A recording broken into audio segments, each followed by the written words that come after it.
It's time to set sail on Azurite seas. Is this the set where I win one? Oh, pretty please. I trigger our island and it looks like my time, but then Oswald flips a lucky dime.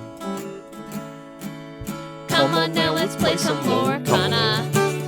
Just smash Fox into Pirate Moana. We'll link and quest and never stop, sing heffalumps like jumbo pops, a smorgasbord of lore, it's Lorcana. Wow, it feels like Goofy can't stop in that recording studio. A piratical new rendition of the theme song. Thank you so much, Goofster. Aye, aye. 10 out of 10 for the Goof Man. The Goof Man strikes back. The Goof Man. Tokyo Drift.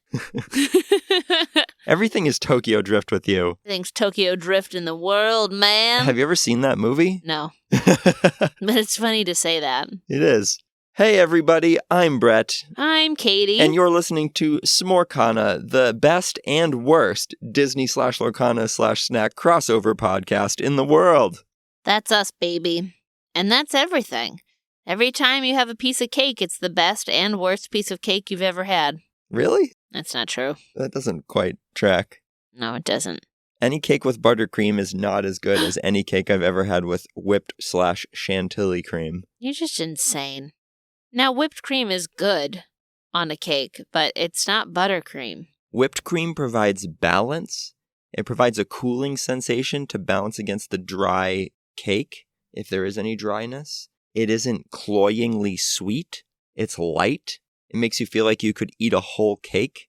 It's not stodgy. I like that it solves the problem for you of not feeling like you could eat a whole cake, because I think that the rest of America and the world feels like they could eat a whole cake. I could eat a very small amount of cake if it has buttercream, and I can eat an entire cake if it has whipped cream. I could eat the whole dang thing no matter what.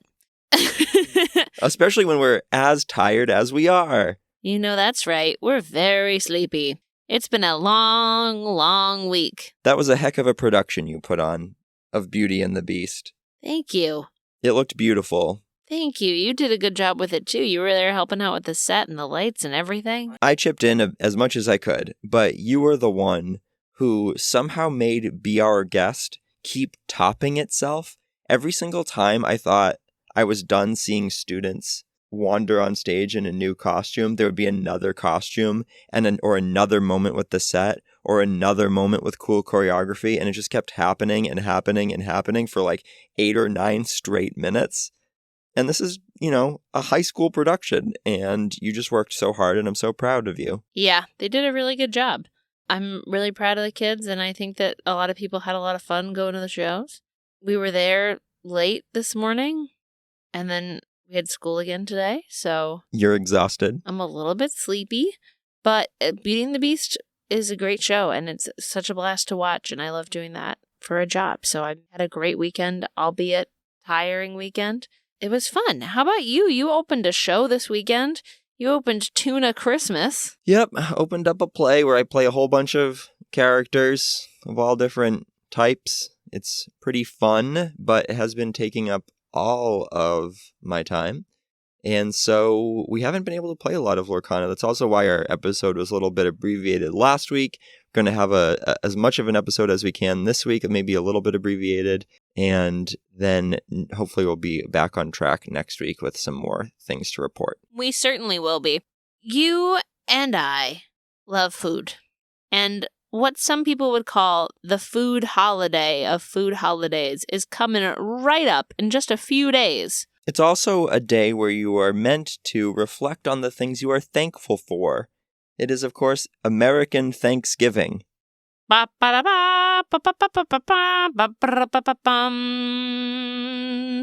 official Thanksgiving theme, as everybody knows, well rendered there. I was trying to think of a good colonial tune, but there isn't much to do for a colonial tune. Yeah, times were dire. They didn't really have time to sing lots of songs, I think, except for maybe hymns. It was probably more like, oh la la do do do.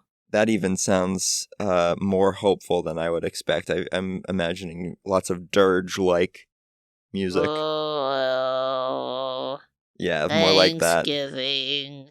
We're alive today, but likely not tomorrow. Fried turkey, ill-prepared corn. That's just what I imagine. I imagine the turkey tasted terrible and had feathers in it, and that they didn't know how to prepare corn. There's no way they knew, right? I'm talking about the colonists. Now, the indigenous peoples who actually, knew what corn was and didn't think it was gold from the ground probably knew how to prepare it, but I can imagine colonists were just chomping on, raw corn. I'm going to plead ignorance and suggest that we should contact Farmer Jimmy if we really want more info about this. It's a really good point. Can we call him up? He's really busy. This is a busy season for him, so probably not. We'll have to wait. Dang it. Maybe before Christmas we can get a corn update. Let's go get some food. Let's get in there. Let's get into the restaurant and fuel up because, boy, do we need it. Yeah, let's do it.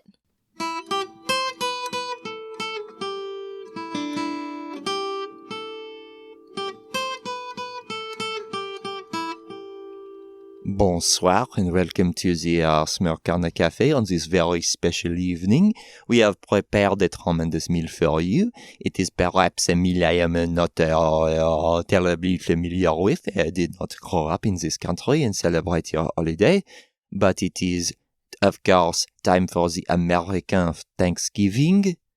Alors, we have prepared a turkey, an artificial cranberry sauce, the stuffing, the gravy, for dessert, perhaps an apple pie. Wow. Apple pie? Brett, you love apple pie. I do love apple pie. I'm not saying I don't love apple pie. I also very much so love apple pie, but I love every single kind of food that's ever been made. Hey, Francois. Oui, madame. What's your favorite dish at Thanksgiving? I know you said you haven't been to many Thanksgivings. This is a holiday of large birds, and if you ask me what a large bird I perhaps might like to eat, it would be a canard, a duck. Oh, that's interesting. It is a very special kind of meal. It is a very rich food. It is very needs to be precisely prepared, and a well-prepared duck is delicious. Wow, that sounds very interesting. Brett, have you ever had duck before? I have had duck once. I thought it was fine. I don't really enjoy the feeling of eating duck because I think they're super, super cute, I guess. Yeah, I can't do it. Ducks are my favorite animal. And if you think about Donald Duck, you know? Yeah. What am I going to do? Eat Donald's butt? No way. Unless it's 9 butt. So what are we looking at here tonight for our main course? We are looking at a 10-course Thanksgiving feast. Each course is something that we're thankful for in the world of Lorcana. 10 things we are immensely thankful for in the world of Lorcana. It's a top 10 list, everybody. Buckle up. We've got 10 beautiful side dishes here. And the king side dish of them all, I think, would probably be stuffing. What's your favorite side dish at Thanksgiving? I have really enjoyed making cranberry sauce the past few Thanksgivings. Yeah, it's a thing you stumbled upon, and it's really good. Yeah, I didn't realize how easy it was and how delicious the results would be. We just had a bag of cranberries that you got kind of on a whim at the store. For decoration. Yeah, and they had directions on the back of the package, just like, this is how you make cranberry sauce. I was like, oh, this looks super easy. Let me give it a shot. And it turns out so good every time. Boom. So the first item here, the first thing we are thankful for in the world of Lorcana is the world of Lorcana. Ba-ba-dum! I am so thankful that Ravensburger has endeavored to go beyond just slapping these characters on cards. They could have easily just been like, there's Elsa, she's on a card, and, there's Moana, and she's on a card, and there's, Pluto, and he's on a card, and call it a day. But instead, we have this whole fleshed out world of Lorcana with the Illuminary and ink colors and the ink lands and all of these locations and items and adventures that are part of this world. Yeah, it's awesome. So often you'll see a Disney game or a board game that has Disney kind of slapped on it, like you were saying. and it's not a different game, right? It's Pictionary, but they're suggesting you draw Simba. Yeah. It's like, okay, I guess. Disney code names. Right, I guess this is Disney. It's cool that it's part of the design of the game. Elsa does something in her effect that is similar to her character. Yeah, and it's so cool that, the first kind of arc of the story of the game built to this confrontation with a mega Ursula Glimmer. And the fact that there are even things called glimmers, that's something that's unique to Lorcana. So the way that they've brought all of these Disney properties under one umbrella is really, really neat. And I'm glad that they went above and beyond to make this a compelling story. Me too. All right. The next thing that we are thankful for is be prepared. Beat prep off the top. Beat prep off the top. Beat prep off the top. No matter what you're playing. Oh, you're playing Amethyst Sapphire? Beat prep off the top. Yeah, it's such an insanely powerful card, but yet doesn't feel like an unfair card, right? It's one of those cards that must be used with great responsibility, and it elevates the gameplay of Lorcana. It makes you rethink how you're going to go about playing against an opponent, whether or not they're playing Ruby, right? Maybe you're playing Ruby. Maybe your opponent could be playing Ruby. You have to be ready for this kind of an all-kill switch. It feels like if the game didn't have this card, it would be like bowling with the bumpers on. Yeah, definitely. It elevates the strategic content of the game. And it signals to anybody who wants to play this game strategically that their decisions matter. You have to consider your future turns. You have to manage your resources. It's not just about, playing on curve, slapping as many things on the board as you possibly can, going as hard as you can for lore every single turn. I think that it is an immensely important tool in the balancing of the game. So just like any good meal needs balancing, B-Prep offers balance to Lorcana. Yes, B-Prep is some nice, juicy protein in the game of Lorcana. That's the turkey right there. What's something else we're thankful for, Katie? We're thankful for Dreamborn.inc. Being able to manage your collection on a digital interface, fantastic. We have so many physical cards which are beautiful to look at, but even with that, we're always trying to find new ways to store them or look at them or track them. And I can only imagine what a nightmare it would be if this was on our own, like, Microsoft Excel spreadsheet, and we're trying to keep track of how much stuff is and how much does it cost and how many do we have, how many do we need, what do we have of foils, all that kind of stuff. They make it so easy on Dreamborn. And it's cloud-based, so you and I can be logged into our joint Dreamborn account, and we'll each know how many cards we have. We can share decks so easily. I think that the deck builder is tremendous. The graphical representation of your deck is so handy. Being able to export that image and share them around. It's just a great resource, has a really clean interface. It's everything that you'd want in an online collection manager and deck builder. And it's all, I believe, managed by one person. Yeah, huge game changer. So thank you for Dreamborn.inc. Brett, what's something else that you're thankful for? I am so thankful that Daisy Duck Donald's Date is in this game. Yes. I think it's so important to have a relatively balanced, aggressive card to help mitigate the propagation of kind of tedious play styles.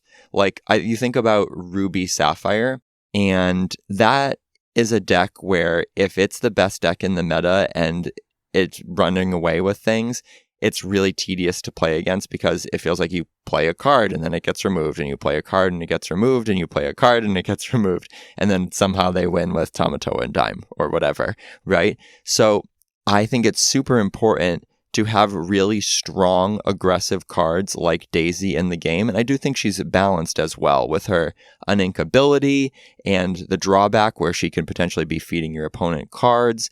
It's great that she exists. And she's Donald's date. And thank goodness that charming, charming duck is getting a nice date. Absolutely. It's a pretty card. The other daisies had seen some play the discard daisies in both Emerald and Amber, but it's great to see a real powerhouse daisy shape the meta. Definitely. Are there any other cards that you're thankful for, Brett? I am thankful for Maui Hero to All. Ooh. Perhaps a controversial pick because, like Daisy, this is an extremely powerful card that compares favorably to other similar cards, like the Rush Reckless Hercules. Oh, yes, definitely. But Maui is a card that really helps the player who is behind in the game.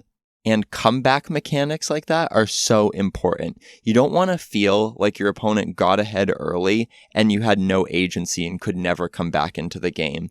Maui, because he can't advance the win condition, right? He doesn't get you lore. He doesn't help you nearly as much when you're already winning.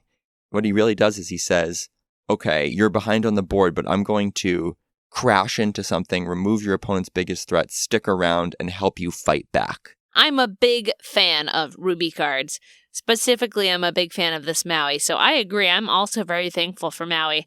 And like you said, it's the best feeling that you can have after a loss is feeling like, well, I had a chance. I always felt like I had a chance. Yeah, I shouldn't have inked that Maui on turn 1. I knew I shouldn't have. He would have helped so much. I got behind, and all I needed was a comeback mechanic. I love comeback mechanics. I'm really glad that card exists. How about you, Katie? How about another one? What's something else we're thankful for? Well, something else I'm thankful for here at this beautiful Lorcana Thanksgiving feast are fellow content creators. Woohoo! Boy, oh boy, the internet sometimes is full of terrible, terrible things. But let me tell you, folks, in the world of Lorcana, it is filled with wonderful, wonderful people. We have been so fortunate to meet a lot of great content creators in our limited time here as podcasters, and everyone has been so kind. We've gotten to interview a lot of people. We've gotten to chat pods.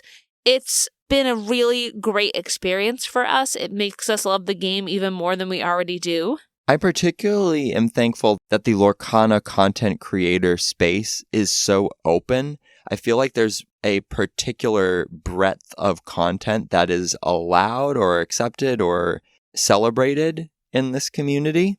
Like, I'm not sure a snack-based podcast about Hearthstone would make any sense at all, right? No, definitely not. I mean, there's that whole Disney vibe to it. There's, the millennial Disney adults, of which we both are them. If that sentence made any sense. We both are them. We're tired. We tired. We both are content snack them adult creators. Disney time. And I think that that's a space itself that, breeds positivity and people that enjoy, have a childlike sensibility and enjoy eating snacks and aren't afraid to have a silly time with a fun card game. Yeah, so shout out to all of our fellow Disney adult Lorcana content creators. Indeed. All right, Brett. Got anybody else on your list there? Gonna take a heel turn here. Go straight for the evil. I am thankful for Ursula Deceiver. Why? Because we're going to talk about balance again. I love balance in games. And I think that similarly to Be Prepared, Ursula Deceiver balances the game. Songs are the most powerful thing you can do, often, in Lorcana. They amount to big effects that you can execute for effectively free. Right. And so Ursula says, hey, that extremely powerful effect that you wanted to play, well, no, you can't do that. Yeah, she's an insane card. I mean, that's the reason that she gets used all the time, and I think she'll continue to be used for years to come. She has that lasting power, much like Be Prepared and much like Maui. Yeah, that's a really good point, because as songs get more powerful, she too rises in power level. So yes, I suppose we are thankful for the villains too. You know what else I'm thankful for? What? Locations. Yeah. I was so excited when locations came into Lorcana. I think that they are such a cool mechanic. I know that they exist in other trading card games as well, but I just think they create a whole new dimension of the game where you can ping and start dripping towards 20, and they'll give your characters all these buffs, or they, take away things from your opponent's characters. They're just a whole different species in this game, and it's a lot of fun to play with those. Yeah, I think in a lot of games, locations tend to be akin to what items are in Lorcana, where you have to interact with them on an entirely different axis. So what I really appreciate about locations is that they put pressure on the board, that they still are interactable using characters, which are, characters are the most fun part of Lorcana. Like, that's why we're playing Lorcana, is for the characters. So allowing characters to interact with locations, I think, is really, really smart design. And I love that locations basically made strength really important in a way that maybe it wasn't before. I think without locations, strength is not nearly as important. I couldn't agree more, especially because you can take out a location without having to take out a character. And all before then, it had to be some kind of a trade system. Yeah, or you end up in a situation where you can end up in standoffs, right? Where just like characters are looking at each other and not challenging. But a location comes down and says, okay, this is going to do something very powerful. Are you going to elect to handle this location, or are you going to handle its consequences? Exactly. I love also that it introduces a whole bunch of Disney favorites into the game. Like, locations are almost as iconic as characters in a lot of situations. Yeah, definitely. DeVille Manor, McDuck Manor, other manors. The RLS Legacy. Sugar Rush Speedway. Motunui. 100 Acre Island. Elsa's Ice Palace. Like, come on, there are so many wonderful locations that are able to be incorporated into the game because locations exist. And of course, there are many locations that are beautiful because this whole game's beautiful, which brings us to our number 2 thing about Lorcana that we are most thankful for. The art. The art! Ugh! That sounded like disgust, I realize. It's more like a ugh! No, or it's disgust. It disgusts me how amazing the art is. Yeah. Because it throws into sharp relief how lacking the art is in other games. Indeed. Well said, sir. I mean, have you seen such universal acclaim for anything as you have seen for the art in Lorcana? No, it's perfect. And the IP that they are creating this art from could not be more precious to more people, and yet they're doing such a good job. Like, they have an almost impossible task, and they're knocking it out of the park.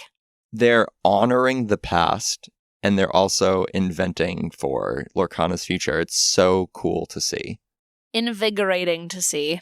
Number 1, drum roll, please. The thing that we are most thankful for in the world of Lorcana Each other. Is not each other. Doesn't make the list. Sorry. Dang it. Maybe number like 13 or 14. It's somewhere, but it's not at the top. It's certainly not more than this one. 13 or 14 on the list is something like, I'm really glad that you also like to play Lorcana so that we can play together often. Yeah, and 12 is probably that we could eat Mickey-shaped pretzels while playing Lorcana. And 11 is sleeves protecting cards from food. And maple syrup. But number 1, the number 1 thing that we are most thankful for in the world of Lorcana is the existential concept of Donald Duck having 9 butt. Woo, doggy! Now, this doesn't exist in our material reality, as it were, yet. Yet. The power of yet, folks. But when that day dawns, when that glorious sun rises, we will praise those who deserve praising, and we will heap laurel wreaths unto the heights of mountaintops. Yes, the world will know that this has happened. It will be declared a national holiday. An international holiday, as it were. Don't forget our listeners our listener in North Savo, Finland. Oh, right. How could I forget North Savo, Finland? My apologies, North Savo. North Savo made the list, somewhere around 24 or 25. We're thankful for our listener in North Savo. I appreciate that North Savo did not beat out the fact that you and I like to play Lorcana together. Well, it's only one person. If it had been like 4 or 5 people, then it would have probably been higher. Would have been it would have way been up there. Number 7. Right. Maybe we do. How do we know we don't have more people listening in North Sabo right now? It could be one person streaming via Spotify and hundreds of people listening, if not thousands. What if we're gods in North Savo, Finland? Maybe that should be our next vacation. We'll journey all the way to North Savo, where we are revered. I think we should definitely do that. And then we'll walk by a place that's called the Smorkana Cafe because they've built it. I wonder what Thanksgiving is like in Finland if they have a version. Like, you know how there's Canadian Thanksgiving? I wonder what the kind of, parallel Thanksgiving would be in Finland. I'm going to guess they all sit around and say how thankful they are for this podcast. Must be. That's what we're thankful for, everybody. That was a delicious feast. In all seriousness, we're super thankful for Lorcana. It has brought a lot of joy into our lives. I'm glad that the game exists and is as good as it is, and that it has enabled us to meet so many cool people. Indeed. Thanks, Lorcana.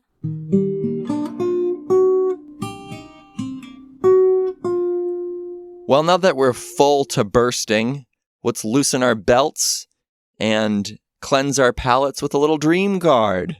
Okie dokie. There is a beautiful dream card that you have cooked up for us this week. Brett, tell us about this. Well, this is a tribute to the moms on Thanksgiving. Those moms who keep the family together. Yeah, you know that's right. Moms are always trying to do their best around Thanksgiving. I know my mom's always making an effort to go and meet her mom so that her mom's not alone on Thanksgiving. And sometimes one's mom does really wild things to try to cook a turkey on Thanksgiving. How so? Tell us the story, Brett. Well, I grew up with a little bit of a role reversal where my father was the one to prepare the turkey, and he's no longer with us, and so it eventually fell to my mom to be the one to prepare the turkey. Now, knowing your mom, this is a frightening prospect here. My mother, let's just say that she'd do pretty well or pretty poorly on that, America's Worst Cooks show. Yes. So, for a number of years, she smartly or wisely, judiciously decided to allow others to prepare the turkey at Thanksgiving. Yes, not a dumb woman. Very smart, knows her own talents. Until the year where happenstance would have it, there was no one else. Because of timings, because of schedules, because of geography, preparing the turkey was going to fall to my mother. Dun, dun, dun!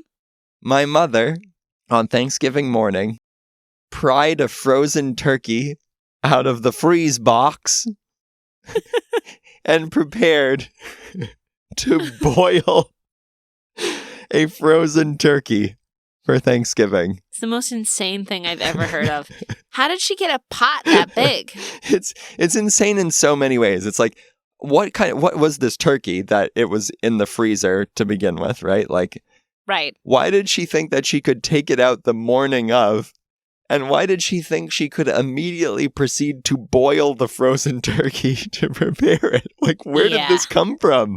Yeah, that's insane. Also, what? You wouldn't boil a chicken. You could. I mean, I know that people do, but that's not usually because you're eating chicken as the main dish. It's because chicken's going in a soup or something. Sure. And famously, you roast turkey. Famously, the turkey is in the oven. Famously, the oven is occupied with the turkey for several hours on Thanksgiving. Yeah, it's what Thanksgiving's known for, some would say. So, how this occurred, how a reasonably intelligent woman in this century in America could have been led to believe that this was the best course of action, we don't know. But here's the thing. My mom leads with her heart. She had her heart was in the right place, and it just led her astray a little bit. Yes. So this dream card is a tribute to moms. This week we have Sina, Understanding Mother. This is, of course, Moana's mother. Excited to see more of her in Moana 2. Can't wait for that. Sina, our dream card, is a 4-cost inkable sapphire character with 2 strength, 6 willpower. She quests for 2. She's a storyborn mentor and queen. and she has the ability Balance. When you play this character and whenever she quests, you may return a card at random from your inkwell to your hand. The flavor text is... Sometimes who we wish we were, what we wish we could do, it's just not meant to be.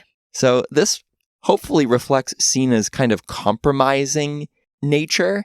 She's kind of the go-between between Chief Tui and Moana. She's always trying to make everybody happy. And so I think her ability reflects this balance between card advantage and ramping up your inkwell. Yeah, and that ability is something that I would love to play with in Lorcana, and I am not typically a Sapphire fan. I don't love that inkwell interaction, but this sounds pretty appealing, especially the randomness of it. Kind of sounds fun.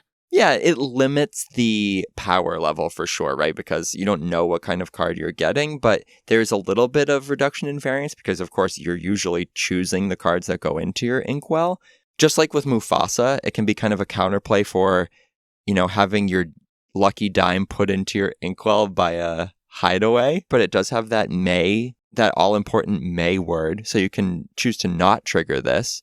Definitely. Having that power and having that choice is similar to what we were talking about earlier, right? It kind of ups the gameplay of Lorcana, being able to choose, do I want this advantage or is this advantage right now a disadvantage for me? She's also got really solid stats, right? She is a little bit hard to remove, but vulnerable to brawl, like a lot of powerful Sapphire cards. That large derriere will allow her to potentially quest for 2 and trigger her ability multiple times. I really like that she's a mentor as well. Be nice to see some mentor synergy down the line. Plus, she's a queen. Yeah, she's a queen. We could have a whole, mentor queen deck. Sometimes they don't make characters mentors who I really feel are mentor characters or have a mentor relationship. So I'm happy to see that. Would be awesome to see Sina in Lorcana. I'm surprised we haven't yet, and maybe we'll see a rendition based on her appearance in Moana 2. I hope so.